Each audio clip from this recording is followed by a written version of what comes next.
Learner के YouTube channel पर आप सभी बच्चों का स्वागत है। आज हम कक्षा 9 का विषय गणित का अध्याय नंबर 1 संख्या पद्धति के बारे में पढ़ेंगे। वैसे तो हमने संख्या पद्धति के बारे में कक्षा 6 से पढ़ते हुए आए हैं। सबसे पहले संख्या पद्धति में हमने पढ़ा था प्राकृत संख्या, उसके बाद पूर्ण संख्या, पूर्णांक, परिमेय संख्या, और अब हम बात करेंगे वास्तविक संख्याओं की। तो वास्तविक संख्याओं पर चलने से पहले हम थोड़ा सा पीछे की क्लासों में जो हमने संख्याएं पढ़ी है उसके बारे में थोड़ा सा अध्ययन कर लेते हैं। तो हमारी सबसे पहले जो संख्या आती है वो है प्राकृत संख्या। प्राकृत संख्या क्या होती है? प्राकृत संख्या वह संख्या जो 1 से शुरू होती है और अनंत तक जाती, क्योंकि संख्याओं का कोई अंत नहीं है।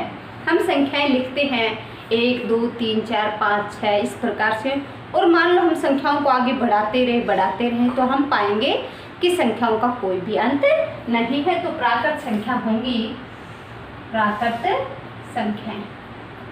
ये हमारी होंगी प्राकृत संख्याएं 1 2 3 4 5 अनंत तक जाती है, इनका कोई भी अंत नहीं है। प्राकृत संख्याओं के बाद हम बात करते हैं पूर्ण संख्याओं की। तो पूर्ण संख्याएं क्या है हमारी? प्राकृत संख्याओं में अगर हम 0 को शामिल करते, प्राकृत संख्याओं में किसको शामिल कर दे? 0 को शामिल कर दे तो हमारी संख्याएं क्या हो जाती हैं? पूर्ण संख्याएं। जैसे 0 1 2 3 4 5 6 ये भी अनंत तक जाती है, इनका भी कोई अंत नहीं है। यानी संख्याओं का कोई भी अंत नहीं है, चाहे वो प्राकृत संख्या हो, चाहे पूर्ण संख्या हो, चाहे पूर्णांक संख्या हो, कोई भी संख्या हो, संख्याओं का कोई भी अंत नहीं है। तो प्राकृत संख्या हमारी कहाँ से शुरू है? 1 से, और पूर्ण संख्या कहाँ से शुरू है? 0 से। अब क्वेश्चन हमारे पास इस प्रकार से होगा, क्या सभी प्राकृत संख्याएं पूर्ण संख्या है? तो हाँ, हम कह सकते हैं कि सभी प्राकृत संख्या पूर्ण संख्या है, क्योंकि प्राकृत संख्याओं में जो भी संख्या है वो सबकी सब किस में आती है? पूर्ण संख्या में। लेकिन इसके अपोजिट दूसरा क्वेश्चन क्या बनेगा? क्या सभी पूर्ण संख्याएं प्राकृत संख्या है? तो 0 एक ऐसी संख्या है पूर्ण संख्याओं में जो प्राकृत में नहीं है। तो ये कथन क्या होगा? असत्य, कि सभी पूर्ण संख्याएं प्राकृत संख्याएं नहीं है। तीसरी बात आती है अब पूर्णांक संख्याओं की। तीसरी कौन सी संख्या आती है? पूर्णांक संख्याएं। पूर्णांक संख्याएं क्या होती हैं? वो संख्याएं जिनमें ऋणात्मक संख्याएं भी हो। कैसी संख्या हो? ऋणात्मक, यानी माइनस वाली संख्या भी हो, 0 भी हो, और धनात्मक संख्या यानी पॉजिटिव संख्याएं भी हो। जैसे माइनस, ये भी माइनस की तरफ भी अनंत तक होती है और प्लस की तरफ भी अनंत तक होती है। -100 मान लीजिए, -5, -4, -3, -2, -1, 0 1 2 3 कहाँ तक है? ये अनंत तक है।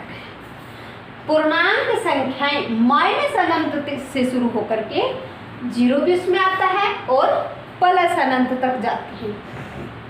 यानी पूर्णांक संख्याओं में प्राकृत संख्या भी आती है, सभी पूर्ण संख्याएं भी आती हैं।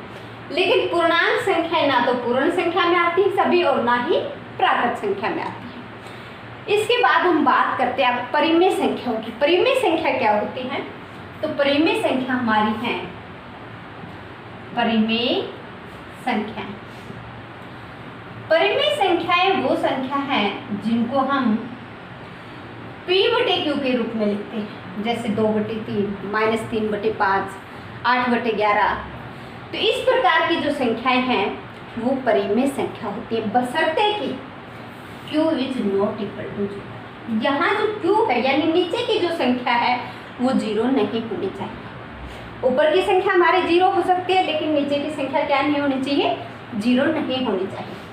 तो ये है परिमेय संख्या हमारी P/Q, जहाँ Q बराबर नहीं 0। जैसे 2/3 है, -5/7। ऋणात्मक भी हो सकती है संख्या, धनात्मक भी हो सकती है। 0/5, 7/13, इस प्रकार की सभी संख्याएं क्या है, परिमेय संख्या है। जो संख्याएं p बटे q यानी अंश बटे हर के रूप में लिखी जाती हैं वो परिमेय संख्या होती है। परिमेय संख्याओं में नीचे यानी हर के स्थान पर 0 नहीं आता है। ये सारे की सारी कैसे संख्या है, परिमेय संख्या है। अब हम बात करते हैं उदाहरण नंबर 1 की। संख्याओं को हम संख्या रेखा पर कैसे लिखते हैं, तो संख्याओं को संख्या रेखा पर हम इस प्रकार से लिखते, देखिए ये हमारी संख्या रेखा है। इस संख्या रेखा के बीच में यहाँ 0 होता है। जब हम इसके दाईं तरफ चलते हैं तो धनात्मक संख्या होती है +1, +2, +3, +4, +5। इधर कोई अंत नहीं है। बात इधर की करते हैं -1, -2, -3, -4, -5। इधर भी कोई अंत नहीं है। इनके बीच बीच में परिमेय संख्या और भी आती है, जैसे 0 और 1 के बीच में 1/2, 1 और 2 के बीच में 3/2। 0 और 1 के बीच में अनंत परिमेय संख्या है। 1 और 2 के बीच में भी अनंत परिमेय संख्या है। 2 और 3 के बीच में भी अनंत परिमेय संख्या, यानी कोई भी दो संख्या के बीच में अनंत परिमेय संख्याएं हैं। अब हम चलते हैं उदाहरण नंबर 1 पर। उदाहरण नंबर 1 हमारा है, नीचे दिए गए कथन सत्य हैं या असत्य, कारण के साथ अपने उत्तर दीजिए। तो उदाहरण नंबर 1 का पहला भाग है हमारे पास, प्रत्येक पूर्ण संख्या एक प्राकृत संख्या होती है। क्या बताना हमें, प्रत्येक पूर्ण संख्या एक प्राकृत संख्या होती है। हमने पहले भी बता चुकी हूँ मैं कि प्रत्येक पूर्ण संख्या प्राकृत संख्या नहीं होती है। ये असत्य क्यों है, असत्य क्योंकि पूर्ण संख्याओं में क्या है, 0, जो प्राकृत संख्याओं में नहीं है। तो हम क्या कहेंगे कि प्रत्येक पूर्ण संख्या प्राकृत संख्या नहीं है। अगर इसका उल्टा हो कि क्या प्राकृत संख्या पूर्ण संख्या है, तो हम कह सकते कि हाँ, प्रत्येक प्राकृत संख्या, क्योंकि प्राकृत संख्या 1 से शुरू है और ये सारी की सारी संख्याएं पूर्ण संख्याओं के अंतर्गत आती हैं। तो पहला जो हमारा उदाहरण का पहला भाग है वो हो गया असत्य, क्योंकि प्रत्येक पूर्ण संख्या प्राकृत संख्या नहीं होती है। दूसरा क्वेश्चन हमारा, प्रत्येक पूर्णांक एक परिमेय संख्या होता है। प्रत्येक पूर्णांक एक परिमेय संख्या होता है।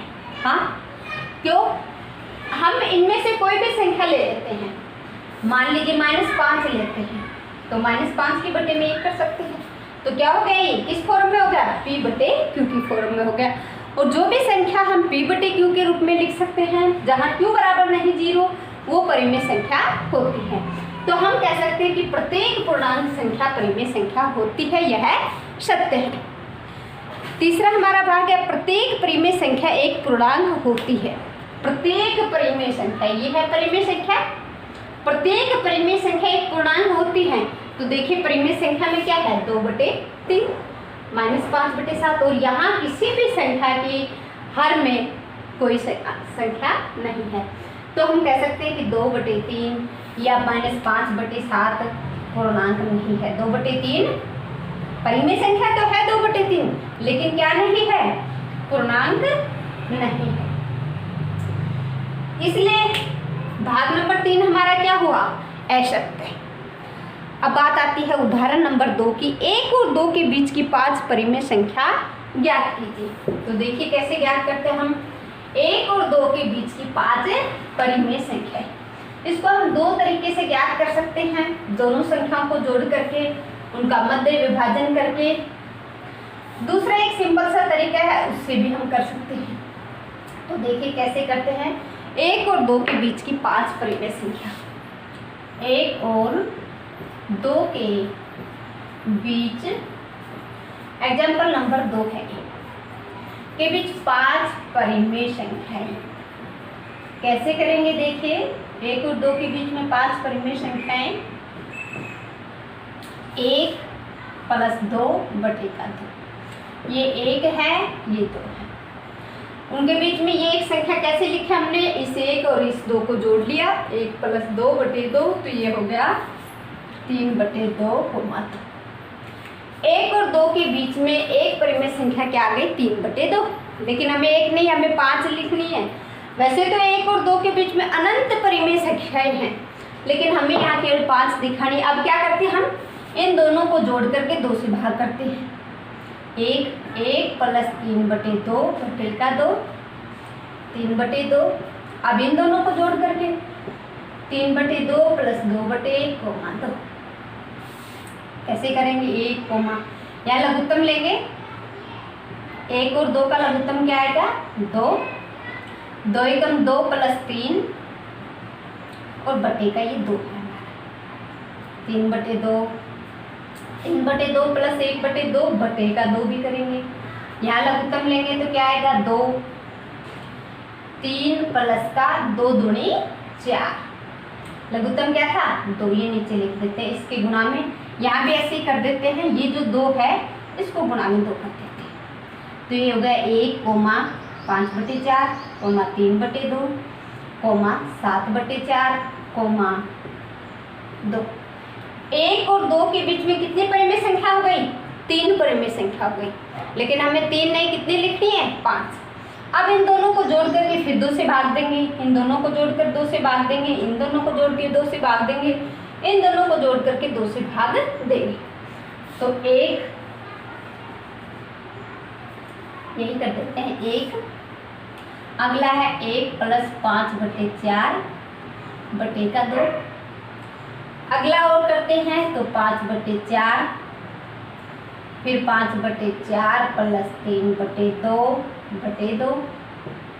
फिर अगला 3/2 लिखेंगे, फिर 3/2 और 7/4 के बीच में, तो 3/2 प्लस 7/4 बटे का 2, फिर 7/4, फिर 7/4 प्लस का 2 और यहाँ। अब करते हैं इनके बीच में परिमेय संख्याएं। देखिए कैसे आएगा ये। आपको अगर लघुत्तम नहीं आते हैं देने तो ये समझ में नहीं आ पाएगा, लेकिन अगर आपको लघुत्तम लेने आते हैं और भिन्न हल करने आते हैं तो आप ये आराम से कर सकते हैं। देखिए 1 का 1, 4 एकम 4 प्लस का 5, 4 एकम 4 लघुत्तम लेंगे 4 आएगा और ये गुणा में 2 हो जाएगा। 4 एकम 4, 5 एकम 5, तो 4 प्लस का 5। समझ में आया। 1 और 4 का लघुत्तम क्या आ गया, 4। 4 इधर 1 से गुणा होगा, 4 एकम 4, 1 5 से गुणा होगा 5, 4 प्लस 5 आगे अगले स्टेप पे लिखेंगे 5/4 एज इट इज। 4 और 2 का लघुत्तम क्या आएगा, 4। ये नीचे वाला 2 है, ये गुणा में कर देते हैं। 2 यहाँ है, यहाँ 4 है। देखिए तो 4 एकम 4, तो 5 एकम 5 प्लस का 2 दूनी 4, तो 3 दूनी 6, 3/2। यहाँ 2 और 4 का लघुत्तम क्या आएगा, 4 गुणा में ये वाला 2, नीचे वाला 2 इधर करेंगे तो 2 दूनी 4, तो 3 दूनी 6, 7, 7/4। यहाँ करते हम इसके बटे में भी 2 आएगा। लघुत्तम 4 और 1 का 4 बटे का 2 गुणा में आ गया। 4 नीचे है इसलिए 7 का 7, 1 चौकी 4, तो 2 चौकी 8।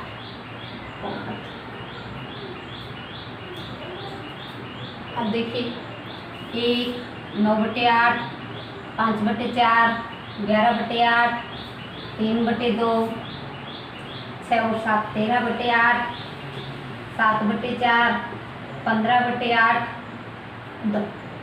1 और 2 के बीच में कितनी परिमेय संख्या आ गई, 1 2 3 4 5 6 7 आ गई। इनमें से हम कोई भी 5 संख्याएं 1 और 2 के बीच में ले सकते हैं। तो ये हो गया हमारा 1 और 2 के बीच में 5 परिमेय संख्याएं। अब मैं इसको आपको सीधा बताती हूँ कि अपन सीधा इसको कैसे कर सकते हैं। 1 और 2 के बीच में 5 परिमेय संख्या क्या करेंगे, यहाँ 1 लिख लीजिए और यहाँ हमें 5 परिमेय संख्या लिखनी है तो ऊपर क्या कर देते हैं, 6 से गुणा और 6 से भाग भी कर देते हैं। इधर भी 6 से गुणा और 6 से भाग कर देते हैं। ये हो गया 6/6। 6/6 का मतलब 1। ये हो गया 6 दूनी 12/6। 12/6 का मतलब 2। अब इनके बीच में संख्या लिख दी। 6 के बाद क्या आता है, 7/6।